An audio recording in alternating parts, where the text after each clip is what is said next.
milyon para sa mga bulsa ng budget sa flood control?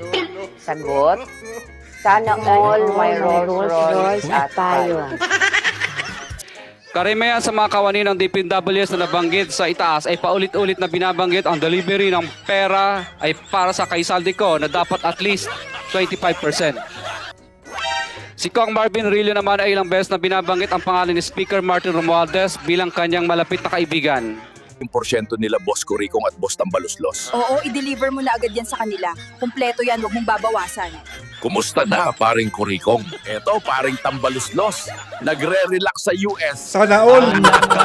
O budget na bilyones, kinain ng mga buhayang may barong na makinis. Kaya sasakyan nila ay Rolls Royce at Mercedes. Pati ang kanilang mga aso, pusa at ipis ay naka-Louis Vuitton at naka-Hill.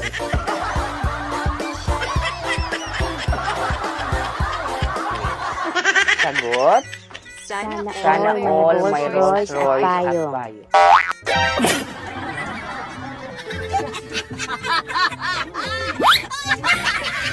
O mga buwayang walang hiya, higupin nyo na sana ang tubig kapag bumaha. Idiretso na sa inyong mga bunganga. O di kaya ay ang inyo na lang mga bahay ang maanod sa baha at matanay. O budget na para sana sa flood control.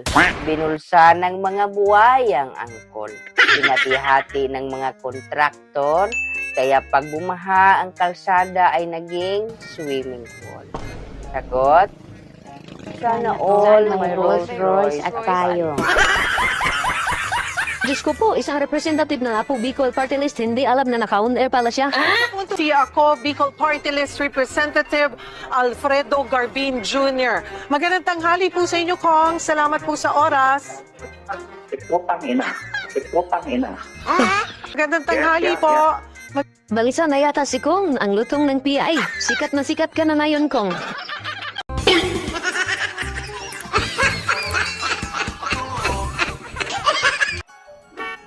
Alright, welcome back to my channel! Marcos Bangag.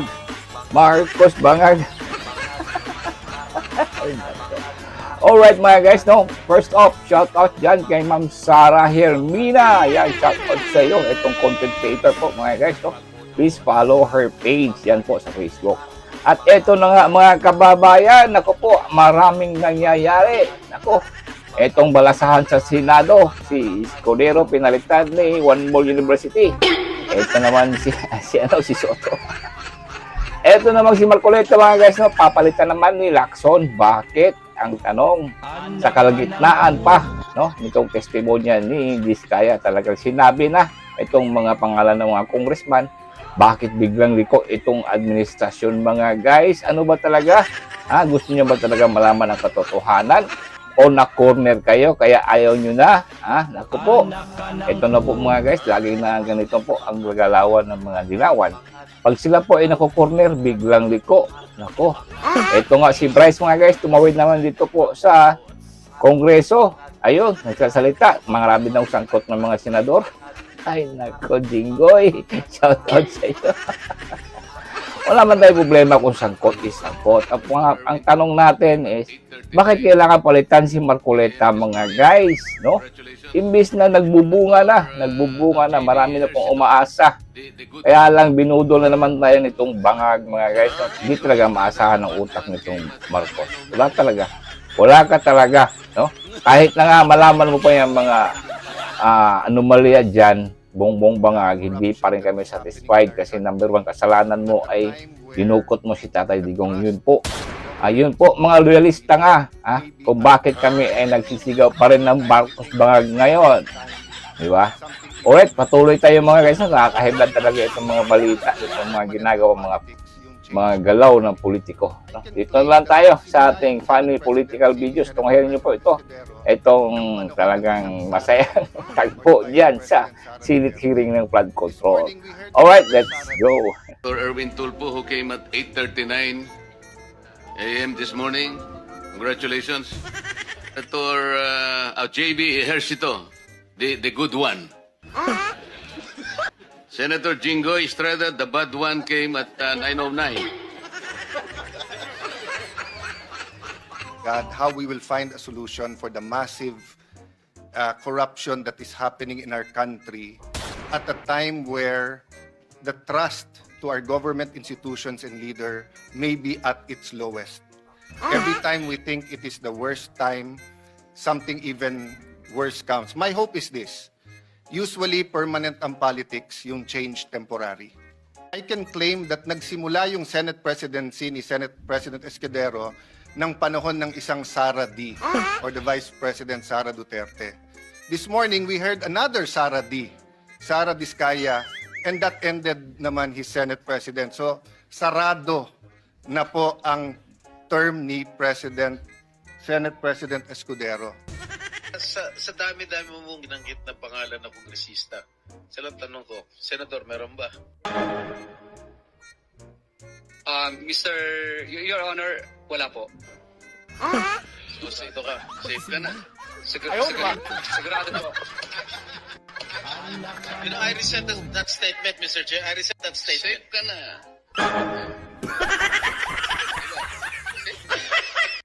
Meron akong joke. Ano yan, Kong? Ang Congress. Di ba tapos? Kala ko yun na yung joke.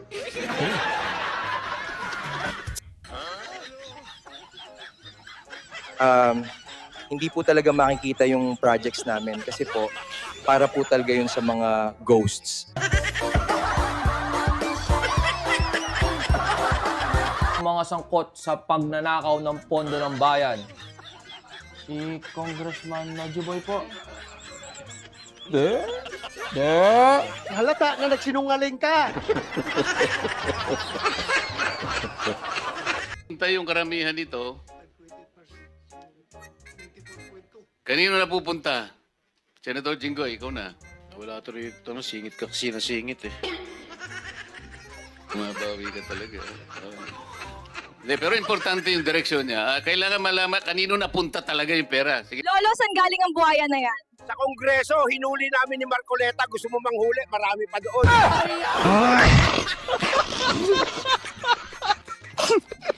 Mr. Chair. Senator Bato and then Senator Sherwin. Thank you, Mr. Chair. Unang-una, I would like to thank the Diskaya couple for giving everything that they know to this committee. I just would like to advise the Diskaya couple, Mr. Chair, na kung meron mang bulletproof yung sasakyan ninyo na yung magaganda sasakyan, gamitin na ninyo. Sa dami na pagbaba sasakyan ninyo yan. ngayon dito, gamitin ninyo. Because I'm very much concerned sa iyong security dahil sa bibigat ng mga pinagsasabi nyo dito, hindi niyo alam, kahit na yung congressman na binanggit ninyo, walang interes sa buhay nyo. Merong gustong sasakay, halimbawa mga taga-kaliwa o mga NPA dyan, para guguluhin itong Pilipinas, aambusin kayo, tapos ituro doon sa mga congressman, gulo na ang Pilipinas. Baka magiging Indonesia tayo nito. Kaya mag-ingat kayo, I advise you to take all the necessary precautionary measures as far as your safety is concerned. Ngayon, tanungin ko kayo, meron kayong sinabi na isang congressman o ilang congressman ba nagsabi na kaya ganito kalaki ang SOP na hiningi namin sa inyo, 25% to 30%. Dahil hindi lang sa congressman ito, hindi lang ito sa akin, kundi binibigyan namin si Congressman Saldico at saka si Speaker. Alam ba nyo kung ilang porsyento dito napupunta kay Speaker, ilang porsyento napupunta kay Saldico sa 25% na ito? Wala po. Dahil ang narinig ko lang po ay para lang po kay Saldico at kay Speaker. Yun lang po narinig ko yung 25%. Pero wala na po akong idea sa iba. So, ma-presume natin by this committee, you want to make us believe that yung 25% na binigay mo doon sa congressman, lahat yun mapupunta kay Saldico at kay Speaker o mayroong naiwan sa kanya? Narinig ko lang po sa bibig po ng mga kausap ko na mga politikong personal ko pong nakausap. Kasi yan po ang lagi nilang pinagyayabang. Lalo pag may lasing na po akong kausap na na politiko. Siguro mo ito dahil alam mo, Teka muna. this is not a laughing matter. Teka muna. This is not a laughing matter. Teka muna kasi baka mamaya lasing yung kausap mo kaya niya nasabi yung 25%. Pag tinatawagan din po ako, lagi din pong pinagmamayabang na pinahihingi na po ni sa taas. Sa taas. Kahit hindi sila lasing, ganun ang Yes po, sinasabi. pinahihingi na po at pinakukuha na. At nagmamadali pa kami, halos makandara pa kami kung saan namin kukunin at uutangin. At katunayan nga po, yung inutangan na po namin ngayon ay yung bangko po ay sinara na po. Pero sinasabi nila, kaya ganito kataas, 25%, sabagat ibang bahagi nito ay napupunta kay ganito at saka kay ganito. Pero wala ka namang kakayahan para suriin mo kung talagang naibigay kay ganun at saka kay ganun yung party niya. Tama? Yes po, Your Basta, Honor. basta kinuha niya lang, kaya ganito kataas sapagkat ipinakikita niya sa iyo na hindi lang para sa kanya, sapagkat meron pa rin siyang bibigyan. Ganun ang Opo, hindi po. napagkakaintindi mo. Ang danilig ko po sa kanila ay kahit sa 25 na yun, wala pa siya doon. Wala pa siya. So wala pa siya ron. Opo. Solid yun sa taas, hindi yun sa congressman, ha? Yun po ang mga 25 narinig sa ko taas. madalas. Yun lang po ang narinig ko madalas. Kung ano lang po ang narinig ko na 25, wala pa daw sila doon. Wala sila doon. Opo. Kay speaker at kay Saldico lang yung 25? Yun po ang narinig ko lang. Sa kanila ay sina Terence Calatrava, former Undersecretary of Office of the Presidential Assistant of the Visayas, Kong Roman Romulo of Pasig City, Kong Jojo Ang of Usbag Ilonggo Party List, Congressman Patrick Michael Vargas of Quezon City, Kong Juan Carlos Arjo Aitaide of Quezon City, Nicanor Nicky Briones of AGAP Party List, Congressman Marcelino Marcy Diodoro of Marikina, Congressman Florida Robes of San Jose del Monte, Bulacan, Congressman Leandro Jesus Madroño of Romblon, Congressman Benjamin Benji Agarao Jr., Congressman Florencio Gabriel Bernuel of Anwar Party List, Kong Leo de Ode Tariela of Occidental Mindoro, Congressman Reynan Arrogancia of Quezon Province, Kong Marvin Rillo of Quezon City, Kong Tudoro Haresco of Aklan, Kong Antonieta Yudela of San Juan Casibugay, Kong Dean Asisio of Caloocan, Kong Marivic Pilar of Quezon City. Huwag mong subukan. 21. Masisira ang buhay mo. Meron din mga tinatawag ng ilang politiko na nakikipagtakbo sa amin upang manghingi ng Ako ay mag-aasawa. Ang pipiliin ko. Ang pipiliin ko. Ay anak ng kontraktor. Ay payong ako. May Rolls Royce siya. Match kaming dalawa. Mayaman ang kanyang papa.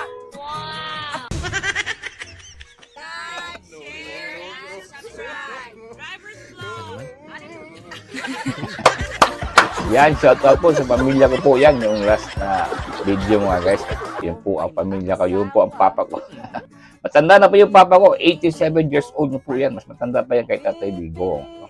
Laging naalala ko po si Tatay Digong basta nagluluto ako sa papa ko ng mga ulam. No? Talagang Tatay Digong nasa isipan natin, nakakamiss talaga. Alright, King Black Soul at saka si Soto, tunghayan natin to. Tingnan natin, ha? Magagaling pala kayo, ha? Sige, abangan natin kung anong mga galaw nito. Kasi ito si Black Soul, noted na noted to, na gusto niyang imbestigahan yata ang Davao. Di ba?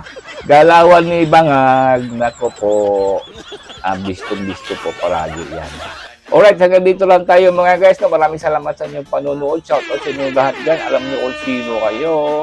God bless you all.